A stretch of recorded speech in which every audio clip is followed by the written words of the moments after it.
Today I'm going to the Guggenheim Museum to go check out the Basquiat exhibition with my girls. I will take you guys inside to see. So I'm in, but I cannot find my people.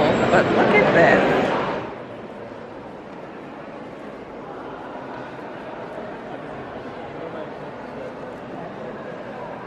It's so gorgeous in here. The architecture is pretty stunning. So we're going all the way to the 6th floor, and then we have to walk up to the 7th. This is the line to see Basquiat.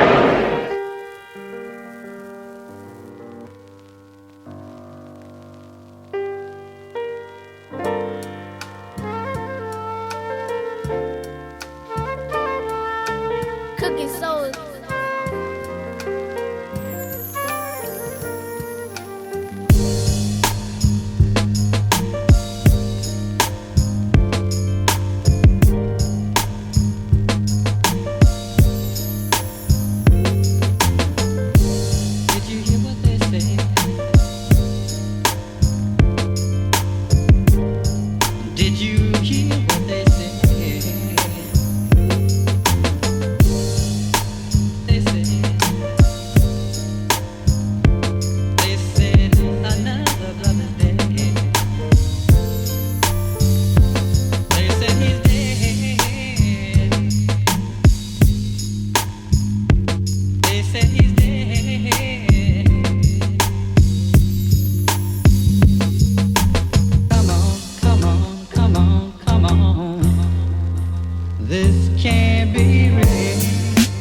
Lovers of every color. I am ashamed of my forefathers. I'm not like them. Today I read in the New York Times that all of the officers who killed Michael Stewart were again dismissed of charges. Continually dismissed, but in their minds they will never forget. They know they killed him. They will never forget his screams, his face, his blood. They must live with that forever. I hope in their next life, they are tortured like they tortured him. Did you hear what they said?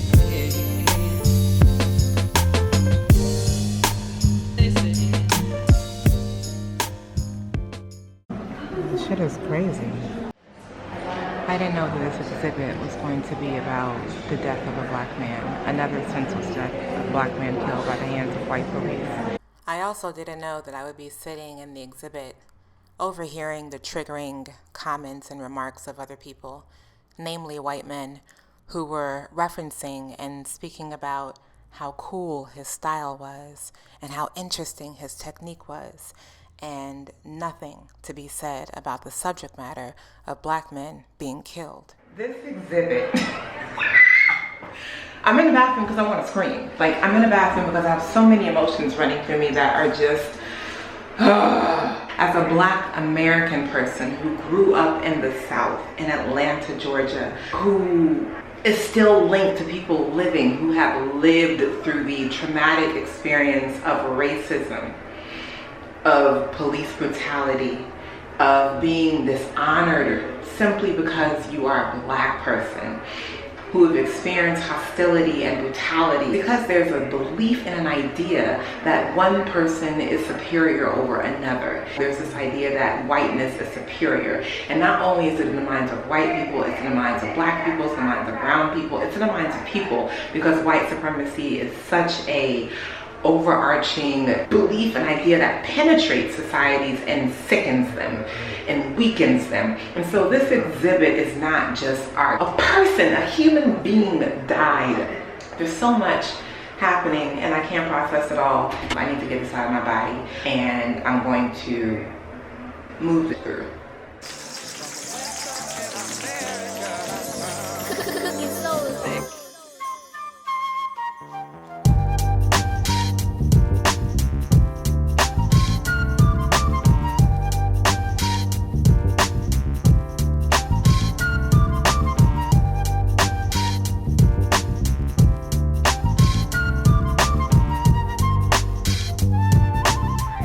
We are headed to eat. We need all of West Africa to ground us in our souls. So we're gonna go to Teranga which is at the Africa Center. They get some fufu, some couscous, some fonio, We get all the things. We get all the things. After that experience, that was a lot. We need to sage. We need to sage. We do need to sage. We need a bad things. cleansing. Food, glorious food.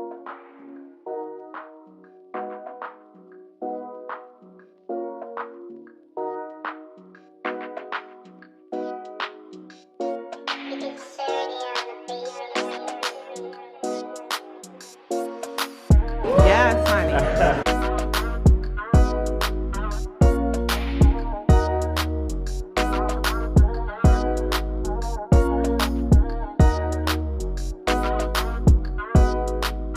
We have our special, which is Tebujen. Oh, I love tebujen. We love that. Exactly. It's the jollof rice, Okay. these stewed vegetables, and then we got the grouper fish right around here. Okay. Do you have more jollof fonio? Because looking kind of scarce. I can check. I can Okay. check it back for sure.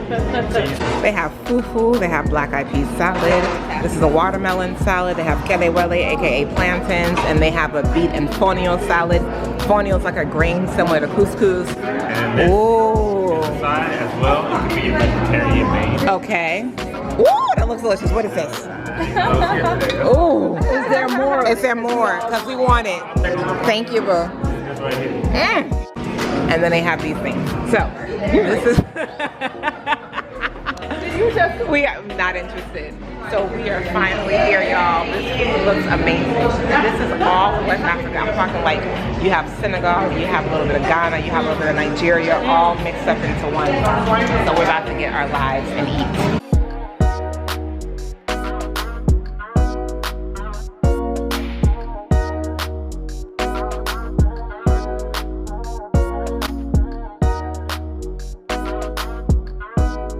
So we have jollof rice, we have jollof fonio, we have tebuchen vegetables, we have black eyed pea salad, we have these stewed greens and a tomato-based sauce, we have kelewele or plantain, and then we have this, this is a sauce too, it's Senegalese, it's like onions and lemon, very delicious. I don't even know where to start. I want to start with everything. Wow. That is so good. It was a fonio and a jollof. You did both? I did both because, you know, I love mixing things up.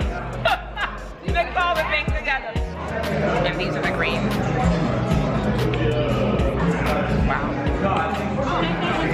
You can taste it. You can taste it. There's a little bit of funk. You taste the funk?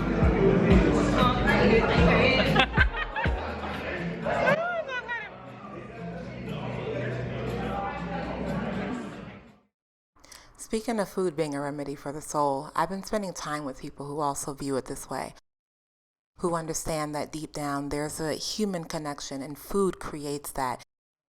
And you can use a career in cooking and food to create change. For instance, somebody wanted us to do an advertising campaign, and one of, like, I think Pete did some research and was like, they actually fund institutionalized corrections.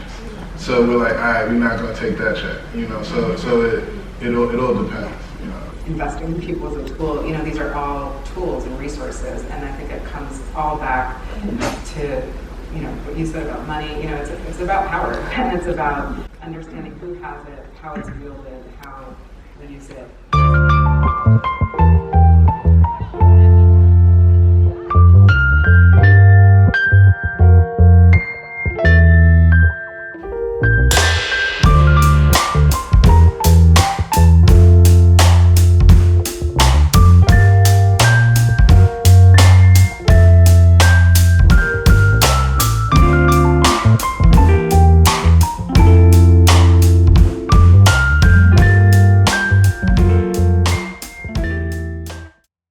Last summer, one of the highlights of my career was being inducted into the New York Women's Culinary Alliance. This organization has been a godsend and a gem. And I'm so grateful to work with and be one of the women who are contributing to a better food world and changing the culinary scene. One of the perks about being a member of the New York Women's Culinary Alliance is that you get to eat at all the meetings. So I'm headed to our Caribbean potluck. I'm so excited. Finally here. Here we are. I'm so excited.